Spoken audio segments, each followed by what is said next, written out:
राष्ट्रिय स्वतन्त्र पार्टीले पनि अब कस्तो छ भने उनीहरूसँग परिपक्वता पनि देखिँदैन। अलिकता के छ भने यो अहिले पपुलिज्मको राजनीति एकदमै व्यापक भइरहेको छ। यो पपुलिज्मको राजनीतिले झ्यापै उनीहरू त आइहाले। अहिले चाहिँ यो सामाजिक सञ्जाल जुन एल्गोरिदम भन्छ त्यसले चाहिँ झ्यापै उनीहरूलाई त ल्यायो। तर एउटा उदाहरण, बालेन शाह चाहिँ काठमाडौँ महानगरपालिकाको प्रमुख हुँदा उहाँले झ्याप्प ल्याएर चाहिँ ग्रेटर नेपालको नक्सा टाँसिदिनु भयो। हो, यो चाहिँ पपुलिज्मको राजनीतिले नि हाम्रो राष्ट्रियता बलियो हुँदैन।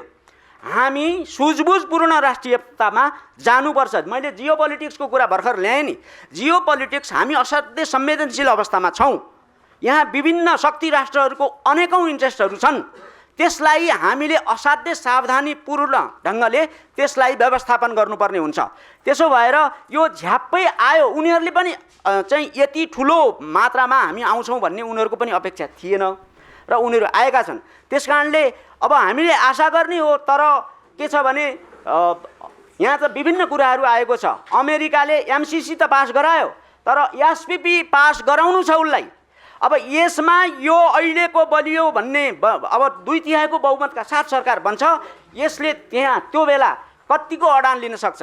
अमेरिकासँग झुक्छ कि अर्थात् नेपाली राष्ट्रियताको पक्षमा दरिलोसँग खुट्टा टेकेर उभिन्छ? त्यो हेर्न बाँकी छ। हामीले शुभकामना दिने हो, उभिन सकोस्, राष्ट्रका पक्षमा उभिन सकोस् भन्ने हो। त्यसो भएर योसँग अब अहिले हामीले यसका नेगेटिभ पक्ष कोट्याइहाल्ने पनि बेला भएको छैन। तर कहिलेकाहीँ के हुन्छ भने खुट्टी देख्दैमा पनि थाहा हुन्छ।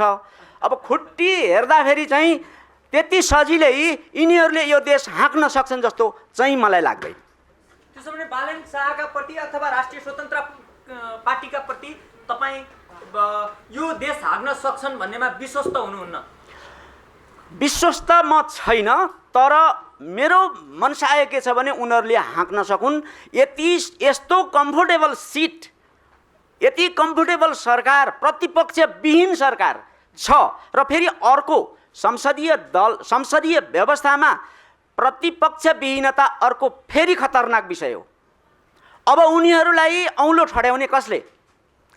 उनीहरूले गल्ती गरे, कसले औँलो ठड्याउने? प्रतिपक्षमा त एकदमै कमजोर चाहिँ प्रतिपक्ष छ।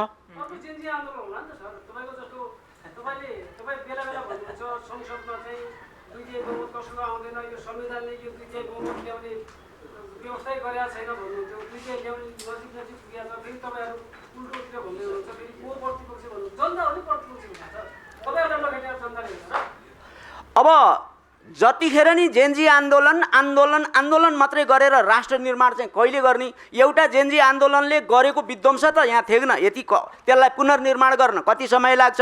एउटा चाहिँ जनयुद्धको नाममा ध्वंस बनाएको देश, त्यसलाई पुनर्निर्माण गर्न 50औं वर्ष देश पछाडि पर्यो र त्यो उनीहरू पनि हामीले ठुलो जनयुद्ध गऱ्यौँ भनेर भन्छन्। अब यस्तैमा गइरहने हो भने त अनि निर्माणको समय चाहिँ कहिले सुरु हुने त नेपालको? त्यो ठुलो एउटा चुनौतीको कुरा छ।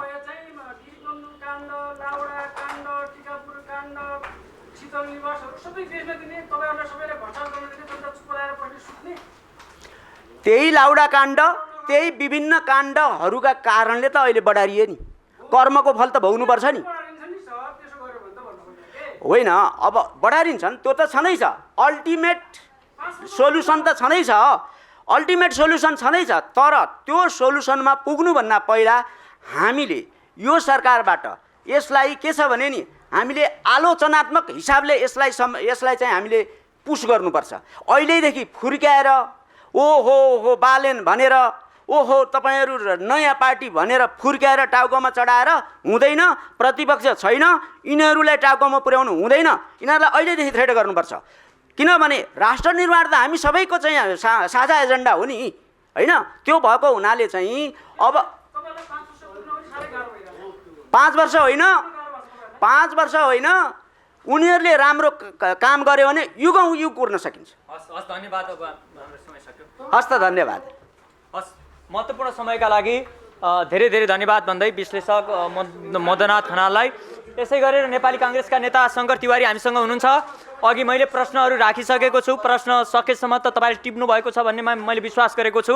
सभापतिज्यू अहिले कहाँ हुनुहुन्छ? सभापतिज्यूले तपाईँसँग के भनिराख्नु भएको छ त्यो बारेमा पनि जिज्ञासा छ।